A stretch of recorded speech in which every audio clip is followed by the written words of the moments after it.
Nous sommes en République démocratique du Congo, les pays d'opportunité, les pays de Kasavubu, le pays de Lumumba, le pays de Joseph Mobutu, de Laurent Désiré Kabila, de Joseph Kabila aujourd'hui, les pays d'Etienne Tshisekedi et également de Félix Antoine Tshilombo Tshisekedi. Nous sommes là dans le cadre de votre émission parce que l'actualité oblige à ce que nous puissions aller vers ceux qui font l'actualité, ceux qui peuvent analyser, ceux qui peuvent décrypter les grandes lignes, ceux qui ont un mot important pour l'Église également de mon pays pour analyser avec nous sur ces plateaux comme déjà annoncé. Je suis avec l'évangéliste Kiziamina Kibila, un père spirituel pour plusieurs. Il est là avec nous. Évangéliste, soyez le bienvenu. Merci beaucoup. Je vous remercie pour cette opportunité que vous m'avez offerte, que je puisse parler tant soit peu des questions et répondre à vos questions par rapport à la population, à tous ceux qui nous suivent maintenant.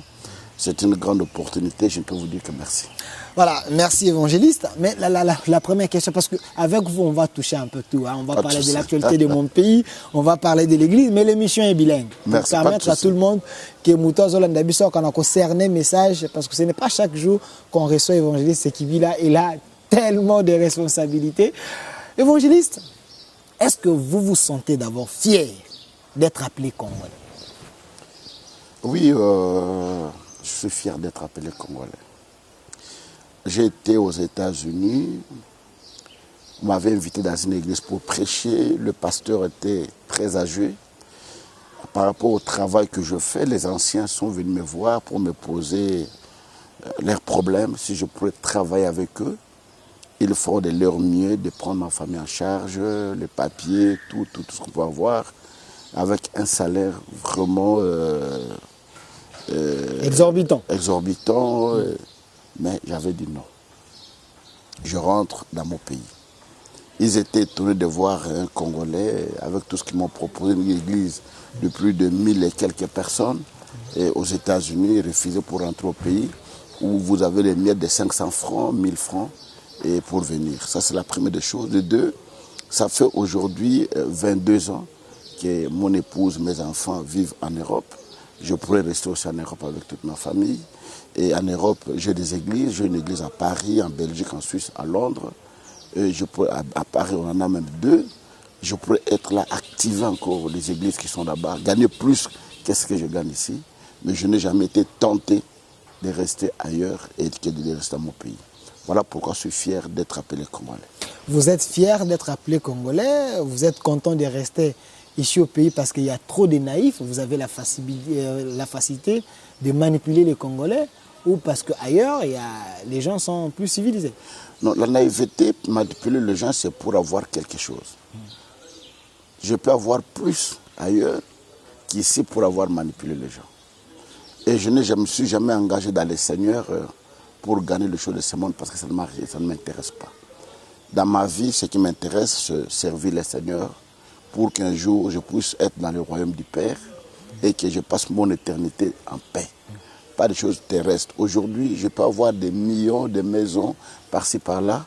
En éclair que nous parlons avec vous, je peux tomber ici et partir. Je n'amènerai absolument rien. Voilà pourquoi moi, les choses de ce monde, l'argent, tout, ça ne m'intéresse pas. Si moi j'ai besoin d'argent, c'est pour investir dans l'œuvre de Dieu, pour investir dans des croisades, dans des campagnes, construire les écoles, faire quelque chose pour les démunis, pour ceux qui en manquent.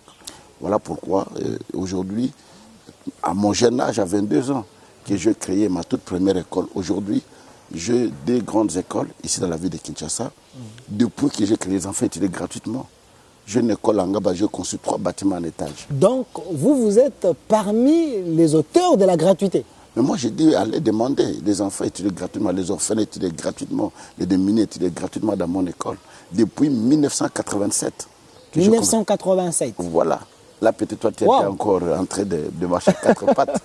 Et je créais. Les gens nous parlent ici de la constitution de 2006, la gratuité. Moi, j'ai déjà commencé. Donc, vous avez commencé avant. J'ai créé en Gaba, j'ai créé à Kalamou. J'ai des enfants qui ont fini dans mes écoles aujourd'hui, qui sont des avocats, qui sont des magistrats, qui sont des médecins. Et je suis fier de ce que je fais. Et d'ailleurs, le ministre Liao a été professeur dans mon école pendant 4 ans. Il enseigne dans mon école. L'actuel ministre de la fonction publique. Il a enseigné dans mon école pendant 4 ans. il était étudiant et puis je lui ai donné des cours dans mon école enseignée. Ça veut dire que nous avons contribué beaucoup dans ces pays. Et ça pour manipuler. Et d'ailleurs, à l'époque, je n'étais même pas pasteur, je n'étais qu'un simple frère. Voilà, vous êtes étonné peut-être. Je salue ministre Liaou, c'est mon vieux, on se connaît bien. Merci à lui parce qu'il est en train de faire quelque chose pour les fonctionnaires également, pour la fonction publique. Mais évangéliste, avant que nous puissions parler pays, parlons d'abord Église.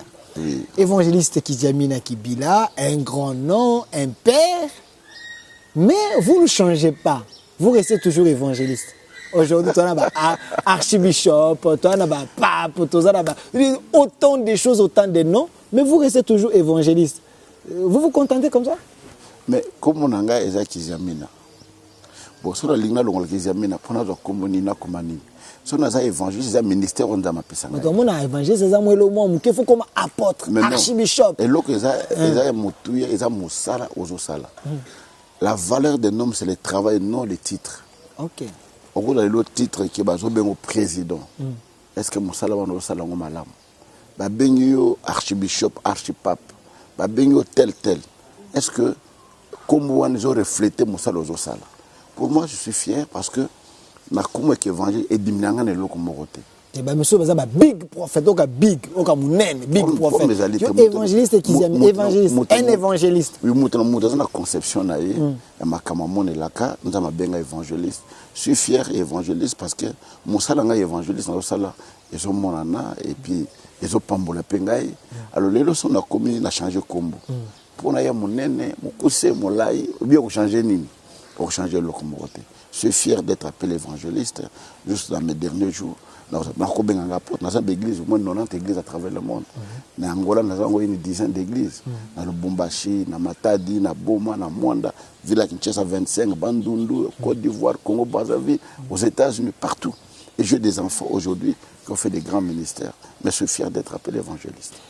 Je me rappelle une fois, Moutouma Ebsangabi, évangéliste Kiziamina, c'est un homme humble. Mais, de façon à dire, à quel point ça sonne Kafuta. Pourquoi? Oui, sonne lui l'évangéliste, il peut évangéliste, il peut se dire. Qui n'empêche ça, bango bo front nanga batata au bazaliawa, ba inspira biso, na musala nzambe. Tant bango basote ya biso zote ya namote. Et j'ai beaucoup de respect na ba oyo ba inspira biso na musala nzambe. Na ba o bazaki liboso na biso. Alors na zana respect na bango mingi. Soki nzama pambole ngai na kindaka na moi mokolo mususu a papa. Na yo peso moi eloko na ngai yango ebonde la pona ngai. Donc on a besoin de sambo ya bato wana esunga biso et puis biso makasi pona musala nzambe. You know allez, ça vous êtes en bon terme parce que apparemment évangéliste, il peut évangéliste. Non, on a bon terme d'ailleurs. Vous savez bien? On a ça dans ndako ne kala mingi ta. Ah OK. Donc de quoi penser information c'est quoi c'est ngai? To ça dans ndako ne kala ta. Abi boyo kanate. Non, mokolo ya matanga pasteur maman est pasteur Bosco Kindomba. Nazoki na motuka nanga na kitike na ndako to vendre to meli pe koka to sepeli. Donc on a la conflictualité. Malgré tout ce qui pourrait y arriver, ne que place batwazali, ba problème ezalaka. Mais ceux qui le Cameroun, au monde qui est conscient nango, au Seigneur pardon. Mais ceux monde qui le Cambatwazo, le besoin de quantité, au seul le passe pour l'année. Exagère nangate. Évangéliste Kiziamina Kibila, vous allez m'excuser parce que moi je suis que journaliste, je fais que poser les questions à mes téléspectateurs. Parce que c'est important, Binotan Bolo Bazara orienté. Parce que vous avez un mot à dire pour nous changer et Bélo Bazola Nabiso. Une question de curiosité, papa.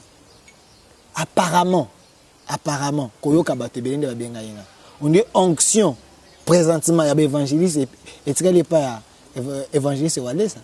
Mais prendre mes alités.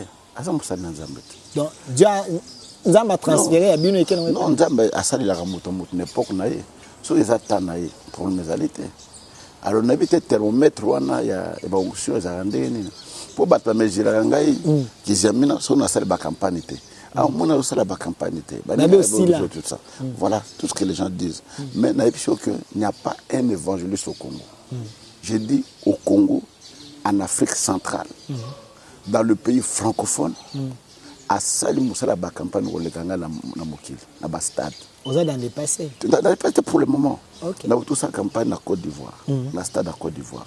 na tout ça campagne na stade à Gabon ba image za so linga ko pesa ba image ba pesa ngai o ezali TV za radio na tout ça la campagne na stade na Cameroun lelo na zo préparer stade de martyrs donc ça dire que sono ça ba campagne ça demande de moi ça de martyrs gentili ngobila to toni sango on débat passer ba toni saka sauter non c'est mais c'est sous gentili atoni si on na mona ki toni kité te ba bien na mona na lande ke ngolubi na bo solo la politique et toni kité te ba bien toni ba bien toni pour mes athées mais tout c'est bon mouton na mosala na félicitations mais je te dis tu seras surpris je me prépare comme je n'ai jamais fait une campagne dans ma vie comme c'est la première et la dernière campagne que je vais faire je vous dis que Ngolo Nanza Mezali. Si je ne fais pas de campagne, Bino Nyosoloa, Baninga Baso Tonga, Kizamina Tonga Te, et Karaboy, Mboa Makolomi Nala Nanzela Moko. Na la campagne, Koutanga Mbong et Belé, na Somba Lopango, na Bano Tonga, ma partenaire Bazate, na Moyewana, pour prioriser d'abord ma campagne. Toko d'abord Somba Lopango. Tout le Pango a monné na Balabala Université. 80 mètres sur 20. Tant au sommet Kuna, il faut proposer sur place aux Alaka. Non, non, non, non. Au lieu de que nous connaissons, c'est mettre au Sombao. Tout au Sombango, les choses. Au sommet, nous connaissons, et puis au sommet, place aux Alaka. Donc, ça nous a coûté pour le moment de 2 passages dans les $800,000. Vous avez distrait, bino bon on a mis les nous beau faire voyager bana bolia pour s'il vous plaît pour nous ba pasteur mon sous ondé ba on ba pesi bino pour ça. Je salue le Paul Mutombo à Sombi lupango munena zo tonga munena mais bino bo banda. Je suis parmi les pionniers où yo mutali bosa ça l'appel de fonds dans le Paul Mutombo tikala na église na banda appel de fonds pour nous sommes le pangwana. Pour y assombi mais yo. Mais non, moi je faisais des quoi. Yo sommes en retard. Là ça ba campagne, t'es dans ça ba campagne. Pour nous botona ba on te gizamna ça ba campagne bin bosala te pour l'année. Parce que les campagnes coûtent trop cher pour les gamins bon au Somalopan. Toujours au sala campagne. Mais bango est visible les hommes on a. Mais voilà, c'est ça les mal. Bino ni évangile bino botika ba pauvre. Non, voilà, c'est ça les mal des Congolais. Congolais alingaka et loko mo ya matif vie. Alingaka et loko mo spiritualité. Et par mais non. Tout ça a besoin de ton temple, ou bien on a besoin de toi bon mettre ba kota bo continent. Si aujourd'hui on peut parler de l'évangélisation na Congo, on doit parler de l'évangile qui s'amène. Il n'y en a pas 2 ou 3. Il n'y en a pas 2 ou 3. Donc pour dire que j'avais priorisé d'abord na évangéliser, j'ai vu qu'une âme était plus importante que Natonga. En tant qu'évangéliste, la banane évangéliser et le na sombi, tout bandoro tonga et na évangéliser, c'est la chose la plus importante.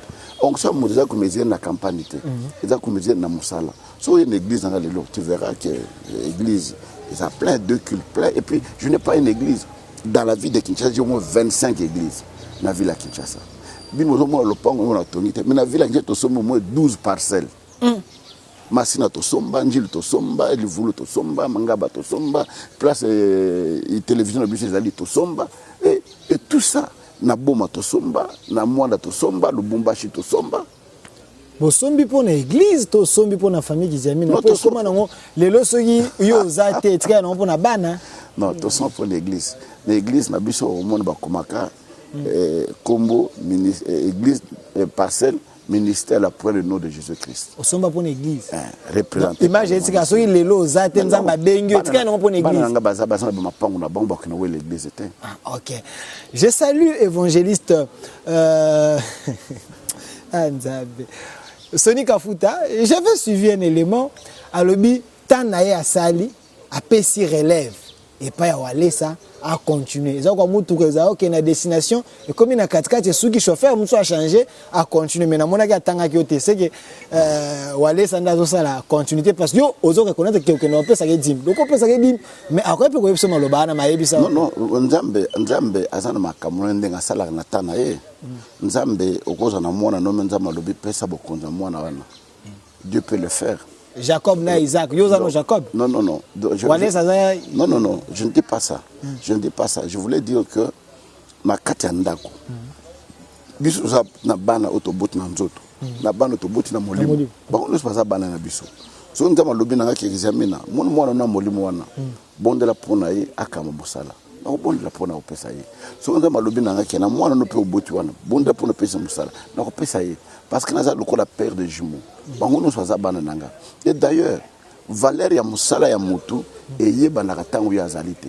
na kotika musala te na mwana o na bout pas détruire musala oyo jeunesse tanga mobima na sali yango a détruire yango ndengwana pour gagner le komote. J'aime ta sagesse. Voilà. Évangéliste et Kizamina Kibila, nous évoluons avec vous. Nous parlons de la vie de l'église avant que nous puissions parler Makambo et Talimbo Cannabis parce que la vie de l'église vous concerne. Moni bino o mutako sala mabe mais so ba moni ba mona Congo. Ba moni Kizamina ba moni Congo mais mutu so sa ine mabe. Mais la manière que vous voyez l'évangile actuellement na Congo qui évolue avec vent ya ba prophète o ba elelo. Vous pensez réellement que Dieu est avec eux ou soit ils ont mis ça à ma bende à Satana et ça kongenga liboso abat. Non, bavant on est reléganango. Et reléganango au moins pour na bistan to bandaka wan ba Osborne bazoya ba mashbash bazoya ba pasteur Moussou ba Martin de Vence bazoya. Donc vent on est abat ba évangéliste. Au peuple évangéliste c'est Longwe, bateau sous baké ba combat apôtre. Apôtre Longwe, va mon ba docteur ba docteur de la parole, pas tout comme ba prophète. Ba tout ça donc les alangos va mutu na mutu sa musala na ye. To sala ngo malam, ngamu na benga musala nzambe te. Ngamu na benga pasteur te. Ngamu na benga prophète te. Mutu a benga ye, mutu andimi ka zo salela. Ya ko samisa ye, ya ko juger ye.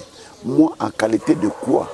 Na kenojie serviteur à mutu mususu ndeto na kata lopanga wa oyo ndaka passer SP on ndaka passer Jean Baptiste Sombela on ndaka na ngai ndeto va na kata nesika oyo na raison ni na keno gangela mwana musala na yekuna na ndako parce que mon afuta ka été nga mon engagé été ça veut dire que moko na mokata na biso azana musala na ye moko na moko à rendre compte et pas na nzambe na bazo sala.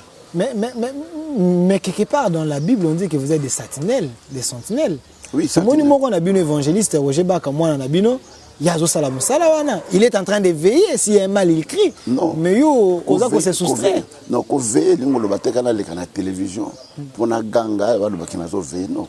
Je le temps où je peux parler avec quelqu'un, je lui donne des conseils quitte à lui apprendre ou à laisser. Donc forcer monter conseil na pesio ndima kaka salela yango. Même nzambe mo lobi voilà je mets devant toi des choses. J'aime vivre la vie et la mort choisie. Donc ça dit que nzambe tika la biso liberté. Alors on a que nos karamuta mais notre que non keneka bosa non na roté yé na royebise ba maté tozoté bazo yo kango o ya salango te chacun rendra compte. L'église apparemment est malade selon plusieurs personnes. Il y a autant de miracles les akosel et malelo ceux qui autant ba miracle bato basala ba miracle pe ba continuer ko sala parce que hostilité parce que moi j'ai vu les images et puis je suis vos prédications. Est-ce ba miracle a les angina pudeur.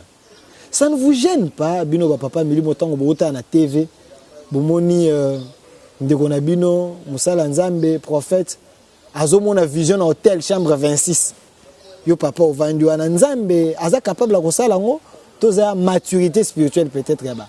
Non nzambe aza capable na nyonso mais toujours est-il que prophétie nyonso message nyonso les a un intérêt. Même na justice na biso auquel que no funda te so ko za intérêt na likamwana te. Yo ba beti yo ngana ke porter plainte. Intérêt na ngani na ke no porter plainte ba o débouter na justice. Alors nous avons un message pour nous édifier peuple na ye. Alors si ce message édifie c'est bon mais si ça n'édifie pas quelle est l'importance de ce message là? Nous ne pouvons pas faire des choses de manière sensationnelle. Tout ça les lokomo boye bato mona ke ngala zali ngala salaka. Ngana ipsa bato lokomoko. Bako yela nga mutu moko malade. L'assemblée pour na mutu na bikité. Je ne veux pas me gêner. Et ça nga sonité parce que na tika loko lo bateke nga na bikisaka. OK. Pour na bisa batka na bisa bino ke na bikisaka loko na bikisité et ça nga soni. Mais ngana bike na ko bon rapport mobile ko sani ko bika. Tango ni na ebité, ni na ebité, ndenge ni na ebité. Mais ngana sali devoir na le reste quitte à Dieu et ko sala makambo. Miracle a défié à la raté. Non, pourquoi nous ça défi? Oui, soit ça na tombe à Lazare. Pourquoi nous ça défi? Nzamba sala pour que ces incrédules quoi? Non. D'abord je vais vous donner quelque chose. OK. Le miracle ça a 4 dimensions. OK. Dimension liboso, nzamba ko ça miracle pour communier la glorifier. Pour na ben crédit. Nzamba ko ça miracle par la foi ya musali na nzambe. Foi na ye activango et ça le miracle. Miracle ko ça la foi ya mobeli. Donc on a montré le souk na kei na aussi mais la main na sanini na kobika. Et quatrième, c'est la combinaison nzamba lingi kondiba musana nzambe kondiba mobeli et sangani et kosa miracle wana. Pour dire que ngana kosa défi à miracle était pour na nzambe te na sa défi. Na kosa défi en qualité de quoi? Est-ce que nous avons la capacité de défier par nzambe? Nous avons un simple serviteur, un serviteur inutile, nous avons un point très. Évangéliste Kiziamina, dans les réseaux sociaux aujourd'hui, Nathan, on a vu notre téléphone, on a connu. Oui, c'est le mot plaisir que nous avons pété. Bafoni Chimlay, à vous. Mais les lots, vous êtes sans ignorer. Église, c'est comme il faut ça na YouTube, il faut ça na site, il faut ça na Babilo quoi na nyons. Mais aujourd'hui, je sens il y a un vent dans les réseaux sociaux. Et l'un de vous, à l'époque, on citait Évangéliste Kiziamina, Denis Lessi, Coutinho et Sonny Kafuta. Plus les 4 stars de la RDC. Avec Moukouna. Mais l'un de vous, il est en train de s'illustrer dans les réseaux sociaux. Je cite, je suis journaliste, l'homme de Dieu, Denis Lessi. Les lieux comme un pétage, azo qui n'a pas concert à Moukili, azo sala onyo sozo moi dans les réseaux sociaux, n'indimite ko yoka kate, oyoka kayango. Quand vous regardez, ça vous fait la honte ou soit c'est une nouvelle manière de faire l'évangile? Chacun de nous a sa mission, c'est une très bonne question. Mais question mutako oya milongo biezaye. Aiba mission na yezaleni. Qu'est-ce que tu es en train de faire? Yenda ko ya no la binongo bien. Parce que je ne suis né avec lui. Dans le cadre ministère, de se fréquenter à Penzate. Nous avons vraiment la conception, il y a idée, il y a été, il y a makamazali ko sala. Mais la Bible est la lumière, yoza la Bible. J'arrive. Oui, la Bible est controversée. Tu comprends? Il y a encore même Pierre Azolwa qui a fait attention aux écritures de Paul. Paul était tellement très intelligent. Paul dit, je n'autorise pas que la femme prêche dans les assemblées. Paul a eu à lobby, dans le Seigneur, moi c'est Zalité, mon bal est Zalité. Esclave, homme libre à Zalité. Bisous Zali, Moko et pas l'ensemble. Tu vois que... Apparemment, le roi a une contradiction. Bon, Paul a eu à lobby, na sengi na mwasi. Avant assemblée, il faut voler mon tournaye. Pour la lobby, Nzambe après ça basi suka milayi et belé pour servir bango loko la voile. Donc tu vois que nous il faut avoir la maturité de comprendre. D'où aujourd'hui makamo ndeko dende sazali ko sala.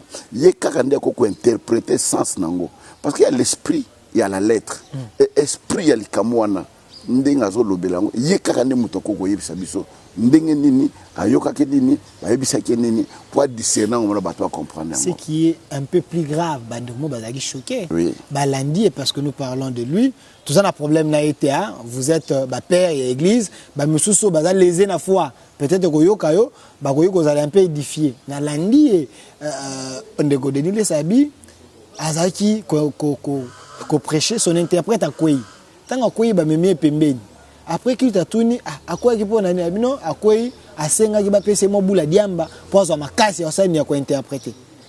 Un interprète dans une église, et puis le pasteur le dit clairement comme ça, vous ne pensez pas que le diable l'a récupéré, vous pouvez prier pour lui parce que c'est l'un de vous qui est en train de se perdre selon Batumoussous. Non, moi je pense qu'il a été clair, il n'a pas été hypocrite.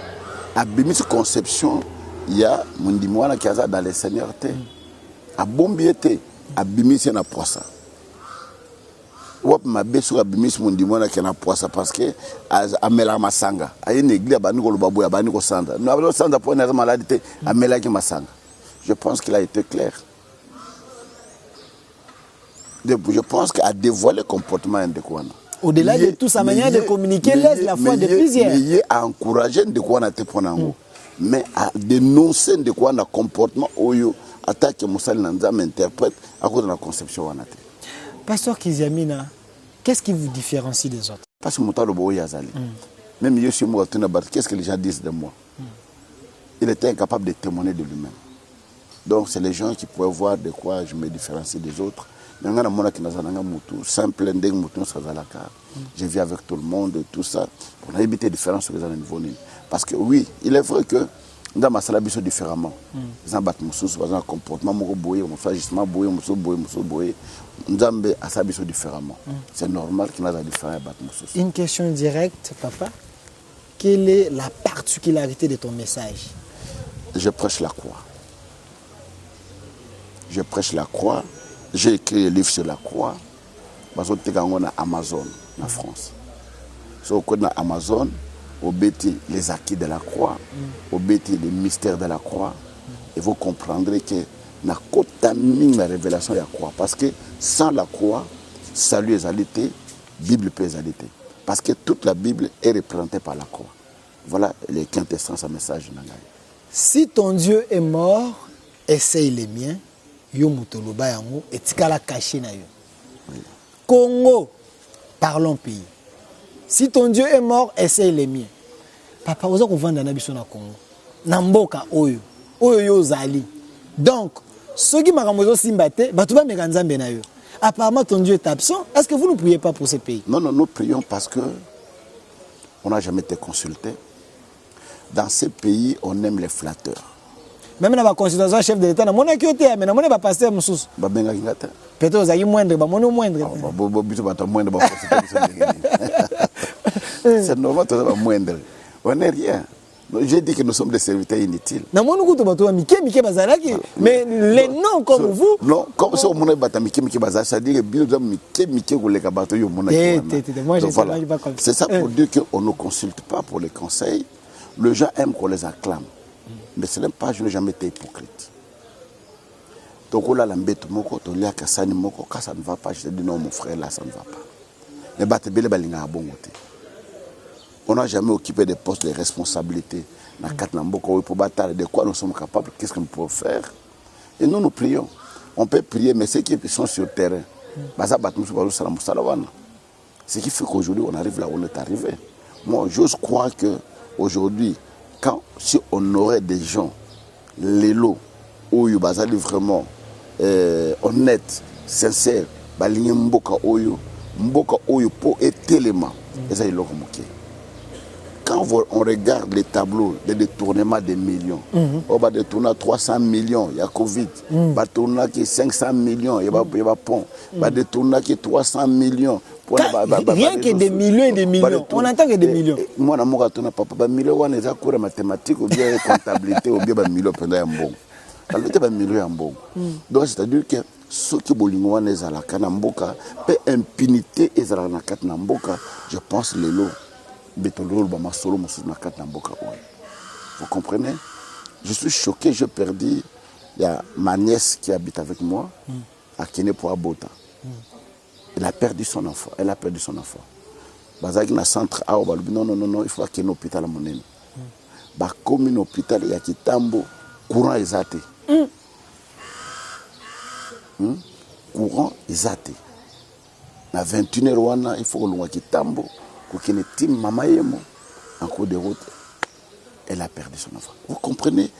Mboka lokola oyo. Groupe électrogène à mon ami. Ils ont coûté combien? 12 000, 15 000, 20 000, 30 000 dollars. Mais on est incapable d'en avoir. Et il y a des choses où ils sont simples. À chaque fois que nous avons quitté Boé, nous avons barré morgue. Il y a il y a des écoles qui n'ont même pas de bancs. Vous comprenez? Est-ce que vous ne vous sentez pas choqué parce que Biloko Bolo, on est régime à Kabila et Melayo et Sisayo et Silisa Nguyanyos. Babi Ozara na confiance à la population, Ozara na mandat peuple. Mais au Kotiguna allez, Kizamina actuellement, le peuple ne m'avait jamais compris ce que je fais. C'est moi qui ai interpellé le ministre de l'énergie. Les images existent.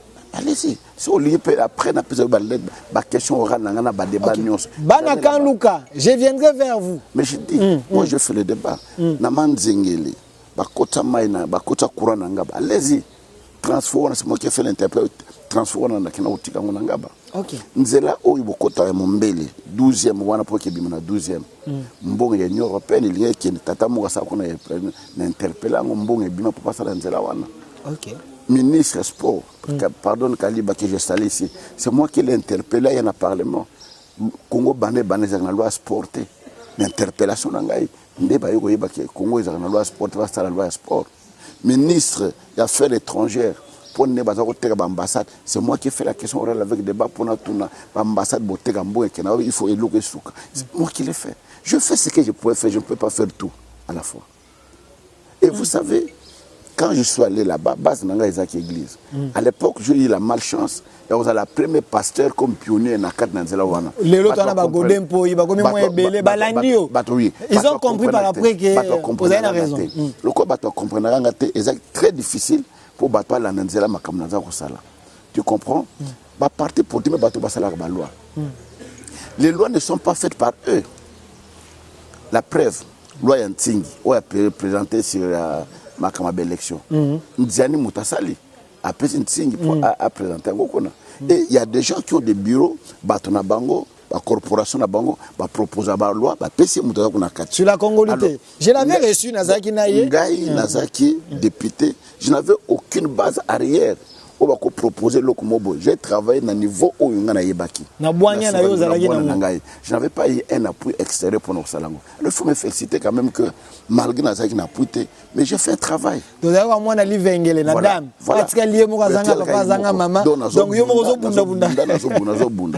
nous sommes arrivés à notre époque. Il y a posé que le Parlement a pris un pourcentage de l'église. Le premier pourcentage que devait donner l'église, 3 millions et bien un budget à l'État. Vous dites 3 millions de dollars. Vous avez fait en sorte que l'État donne le pourcentage à l'église. 3 millions de dollars. Mais non, je pense que l'église Lelo va perdre. Dans le sens que tant que vous allez voir Bundaki pour la subvention de l'église. Première subvention, à l'époque où il y a ministre Luzolo, le budget émergé dans le budget, c'était 3 millions de dollars. Alors on a 3 millions de dollars pour la conception. Au bord de l'église, on garder en haut. On a fait un mandat pour le projet que réaliser. On a un hôpital, on a un compte de réveil, on a une école, une université, et ainsi de suite. Mais tant que l'église n'a pas passé, on n'a jamais passé le côté, on n'a pas soutenu, on a le dossier. Alors que c'était une loi. C'était dans le Parlement. Comme c'était une loi, il faut être, parce que le budget, tu votes qui en haut, et déjà, va passer tripoger, va se mettre bicana, va qu'elle na primatique pour passer la démarche, va y avoir un bon one, ça va puis comment nini, mais le coup la montre, le mot on a vu sur la carte qu'on a zalité, bon one qui est perdant aujourd'hui. Voilà. Évangéliste Kiziamina, on note que vous avez eu beaucoup au salaire qui m'a embêté, vous avez beaucoup fait pour l'intérêt en étant député pour battre quand ça OK n'a pas ça la stage même changement et révision de la constitution on donne même des primes non je ne peux pas refuser mais ça qui électron ou le comme bien route tant balinga changer constitution qui n'a un seul tour j'étais parmi ceux qui avaient refusé. Même prime, on va payer ça député, on dit au boya, mais prime, on va payer ça pour la loi, chaque député, il y a une prime, on a été, tu n'as pas député, nous nous sommes vus en deux comme ça, 2 fois. À l'époque, on avait peuple à souffrir. Tant qu'on a eu ça, on a macambouya solo parce que on m'a raté. Non, la vérité. Non, macambouya solo na kinaye. C'est macambouya vie privée, macambouya mboka. On a sorti na ils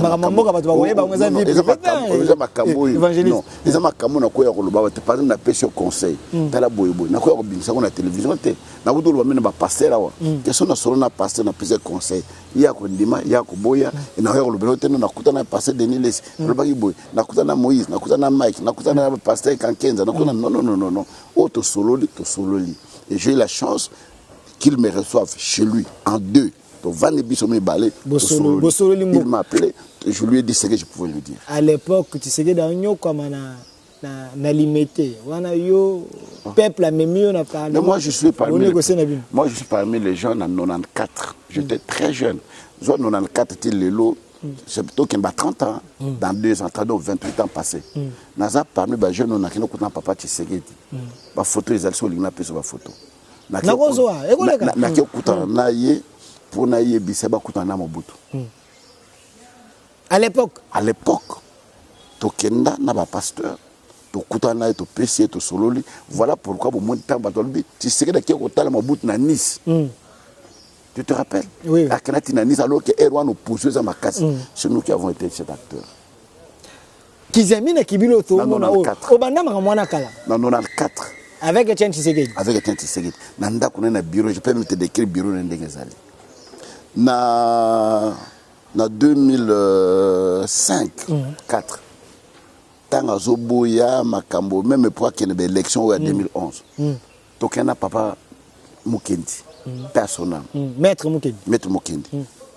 Papa à la télévision. Il dit non, na sepela na mona mingi na mona yi. Maître Mukendi ko la na bureau na tanga na victoire. Tokenda ba photo ezali. Na kenda biso mibale. Tebeza ka dote to solo na ye, na solo na ye, na solo. Ezaka na portable na ko pesa. Na solo na ye, na yebisi makamuna za na website. Ça dit que c'est des choses que j'ai commencé très longtemps. Oh yo nazara ba activité ya koloba boina boy. Mais tu sais que quand même azaya ko yoka yo, mais Kabila babi vono na MPZ ko ko yoka na te. C'est quoi moi j'étais non ba mochi banda. Ba Shadari ba mende de baza yoka. Moi je n'étais j'avais on allait tellement déçu. Ils ont na ba classique. Ils ont un bateau yo bazaki le plus proche ya Mokonzi. Même la carte de l'église, ils ont bana muso za proche à pasteur, muso za musika ma baza ko yoka hote. Okende o salani. Mais non, moi je suis parti pour servir mon pays. Na kende kite parce que mutu mo pesa nga bobe mutu mo betela maboko. Ya muke na mayene na nga na kwa ko sala. Ya mo na sala zo expliquer yo. Je te la dernière personne okutana ka mère. Ya ko pesa conseil. Ba urne ba tchewana, ba isoloir ba tche place wana, salle tondi, token élection et tous les députés disaient qu'à mère il fallait atika la kaka. Na vandi na bimi na kuna kangudi. Directeur Kangudi. Directeur cabinet na donner kuta président. Non président Zobima pour un discours déjà au moni batsa de tona kuda en retard. Je dis je voulais le voir. Ce qui na moni était tout ce qui vient à s'attendre sur ton compte. Bon, kota na côté.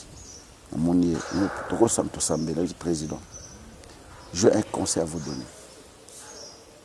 Si tu as fait un discours, il y a bras de fer. Mais 3 jours après, Kabila a dissoudre le Parlement. Étant au dissoudre le Parlement, crise moi au côté de et crise wana yo à la hauteur de la crise wana. Aux jeunes, tu as de l'avenir. Ce que je te demande aujourd'hui, c'est de prendre le courage de demain ou déclarer démission. Mais je parle à la télévision, non? Ok. J'ai son numéro, un autre élément. Mais je parle à la télévision. Ok. C'est quelqu'un avec qui je parle. Il y a des photos, il y a tout ça. Tu n'as démissionné, courage à soi. Le président, tu dois démissionner. Le président Kabila, il a la sécurité, il a la police, il a l'armée, il a tout ce qu'il pourra avoir, il a le pouvoir. Ça ne sert pas aux la bras de fer naïe. Aux alliés jeunes, aux en avenir molaï. L'objet tu peux jouer, un rôle plus important peut-être aux autres jouer les lots. Tu dois démissionner. Attends, monsieur Kiti, est-ce que tu peux prier pour moi? Tu as 100 000 si na bin côté. Tant que tu as bête ma bok ba urne vendu wana. Tant ba no temps discours naïe, je démissionne. Ba tu na sa ba tikala nié. C'est là où les gens ont dit Kabila pesi mbongo et ba corrompre yé.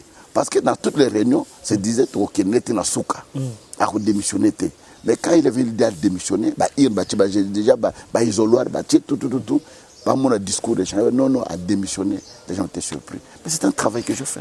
Évangéliste Kizamina a fait beaucoup dans la politique. Il a été en contact avec Batebele. Comprenez-nous, hein? Nous, on ne fait que poser des questions parce que tu vois que ça, la complaisance, Évangéliste Kizamina Kibila, aujourd'hui, le pays est en danger. C'est vrai, aujourd'hui, vous êtes dans l'union sacrée. Au quotidien, ça comprend. Non. L'élection, j'ai prévu que la loi est dans le seuil.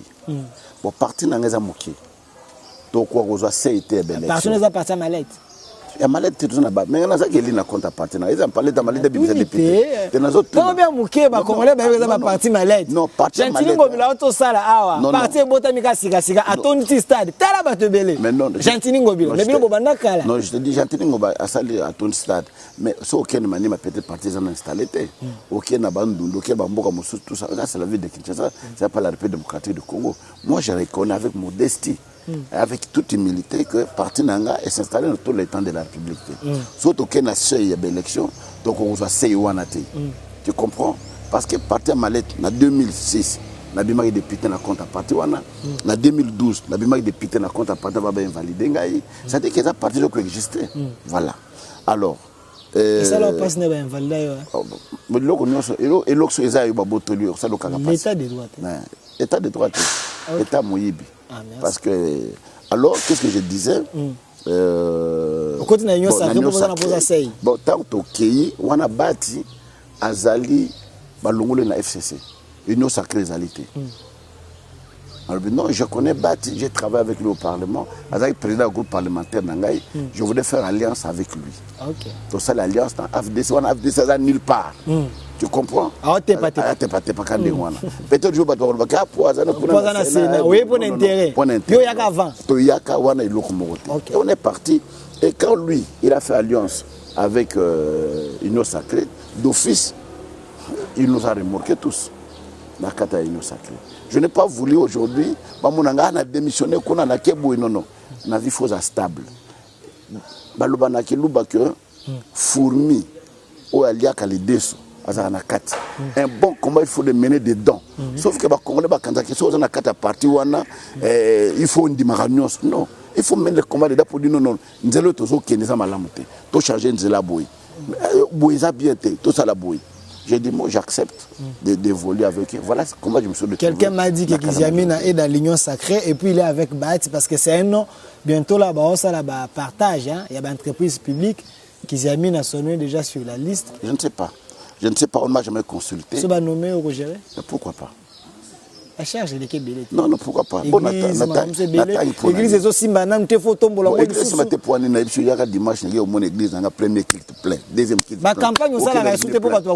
Non, campagne. Ah, on a quitté ça. 2023, on a une campagne. On a déjà tourné. Aux autres, annoncé déjà? Oh, on a salé réunion avec pasteur, na Kalam, na Ngaba, na Livulu, na Matete, na Selembao, na Kisens, pardon, na Mumbeli, na Kingabwa, Kinshasa, Barumbu, Lingwala, Kitambo, Kanluka, Mbinza Ozone, Mbinza Delvo, Ipen, na Kena Système Mobutu, na Sana Kasavu, les lots, mais là on devrait faire les passages et prouver.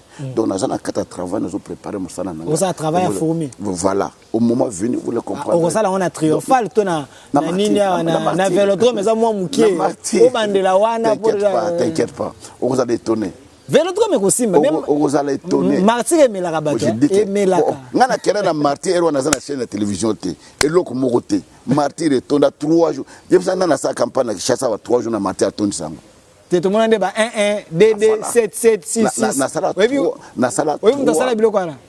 6, 6, 6, 6, 7, 7, 7. Il avait une révélation là-dessus. Alors, pour le moment, je vais te dire une chose. Je te dis que. À l'époque, dans la salle Tata Raphaël, en 99, le ministère n'a pas même 10 ans, de groupe de prière. En 99, 4 jours, Tata Raphaël, plein de pelouse, l'habité sur Rosalaka. Évangéliste. Donc, je te dis que partout dans les caca, et si nous sommes dans les caca, Nzambe a me montré ça. Et je te donne rendez-vous l'année prochaine, tu seras étonné au Loba. Ma cambo yo, autozo mona. Zambé ou bien Zanine. Vous vivez des choses extraordinaires. Moi, je sais. Et nous avons 6 mois dans Zamba. Banda février, nous avons Zamba, nous avons la campagne. 6 mois dans Zamba, tous au Kenya, dans Israël, au Kenya, Kabal. 6 mois dans Zamba. Non, non, non. Bilo Baba, nous avons intervenu dans Zamba. Ils ont dit que je suis pas non, je voulais aller là-bas pour que je sois isolé. On va trafic d'influence. Non, non, non. Tant aussi comme un neuf rebelle. Votre monde est à Bena, oh, c'est Jésus. C'est-à-dire que nakenda kuna pour nous temps me concentrer. Nanda ko vanda koko mwana moko boy kuna azoluka yo. Mutu mo azoluka. Bana na wena porta la ba te bele ba oluka. Voilà. Je voudrais que nous la place mo na concentrer na lukelungi na Nzambe, na za na eloko nzamba ko pesa nga pour na ko pesa peuple na ye. Il y a des gens qui souffrent, qui sont malades, ils ont bon qui sont hôpital, ils ont muto sali saité, na ki no luka Nzambe wana bikisa muto na za kata problème. Toboyi to luka Nzambe mais toza pe na posa Nzambe non na minute chef de l'état zo bunda na bwana inyosa. Na on m'a jamais consulté. On m'a jamais consulté. Azo bunda na na est awa Rwanda zo agresser biso bato bazo kufa. Siko bino ndenge boza est-ce que Nzambe ko peut ta formule magique Dieu est capable de tout non? On nous a jamais consulté une formule magique même on nous a jamais consulté, on nous a jamais appelé, ils n'ont jamais dit et d'ailleurs moi j'étais toujours contre. Akamba mixage, brassage, depuis le Parlement, na télémela et lokwana. C'était une méthode d'infiltration. Moi, je fais les sciences politiques. La celle ça dans 97. La science politique. Malgré Mikolo Bozotanga, Olingi Kotanga mingi. Ane oyo nazo silisa na droit. Olingi Kotanga mingi. Bula nanga sukango oyo, so na silisi nazo sala LMD. La relation internationale, na c'est sa master nanga ici après data la son Vous avez défié ba pasteur ba tanga te bozo tanga trop. Non. Ba diplôme ko belé. Non, c'est-à-dire que on est avant na boy banda to na vani ka boy, na sale lokote. Na profiter na temps wana ke na bakata mo mayel na moto. Voilà, c'est tout. Vous êtes contre le brassage, le mixage parce que ça source à l'infiltration. Na boya kango tilelo na boya ke lokwana. Et pour moi, j'ai toujours dit ça ne sert pas de négocier na batouana. C'est vrai. Il y a un droit, il y a un principe, non, en politique, il y a un principe que nous appelons le principe carotte et bâton. C'est-à-dire que vous négociez et vous vous battez. Moi, je pense que Rwanda, Ouganda, pour pas sentir le but comme tout ça, il faut qu'on bête en accord à corps. Tout le monde, gouvernement a eu des sanctions, Rwanda se plaint que Baobi n'a pas eu quoi que kuna. Le gouvernement a eu des sanctions, et Rwandais et les calsoustés, des négociations. Et pensez-vous que sur le plan de la diplomatique, sur le plan de la diplomatie, c'est des bonnes décisions? D'abord, il fallait qu'au Pakistan, or na soit infiltré en na Rwanda, to kati bango yango, parce que tant bazo c'est la or na biso, batna bango bazo misalati. Bara finangote. Et qui ne Rwanda te, d'accord, et qui ne Rwanda te, et fermeture de frontières. Bakangi ba frontière na bango, avion na bango qui tawate, doit rappeler. Tu rappeler les ambassadeurs Nabiso, tu refouler ambassadeur Nabango. Voilà, niet. Nous a trop radical, on espère non, c'est-à-dire qu'on a beaucoup souffert, nous pour rien. Nous pour Rwanda, nous devons stabiliser, déstabiliser. Donc, ça va bon, moi, douane, taxe, nini, bon, le bon sanzela, bon hôpital, bon, il faut qu'il y ait un effort de guerre. Oh, il y a to luki guerre wana te to zapena besoin guerre wana te mbongo le to sala banzela ils ont qu'il faut de guerre alors pour na ko éviter makamona non il faut que ça radicaux vraiment na bango donc vraiment na baba point evangeliste Kiziamino mais fait tout ça na 5 minutes mais na ko ki comme si c'est mission de ceux qui to lobeli likambo te to ta ko landa na ba TV à Kalata yo pour landa ki ko ça l'assemblée te réconciliation katangaise pour na yo une très bonne chose ou soit une manière ya ko luki te katanga comme un pays, non. Tawana, il y a sécession dans la société. On n'a pas besoin.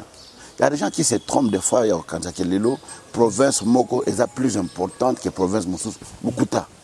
Na Congo ou Tozali. Chaque province est riche. Ils sont riches. Même les minéraux dans Katanga, Jekamine. Et tout le monde a un bon il y a caoutchouc.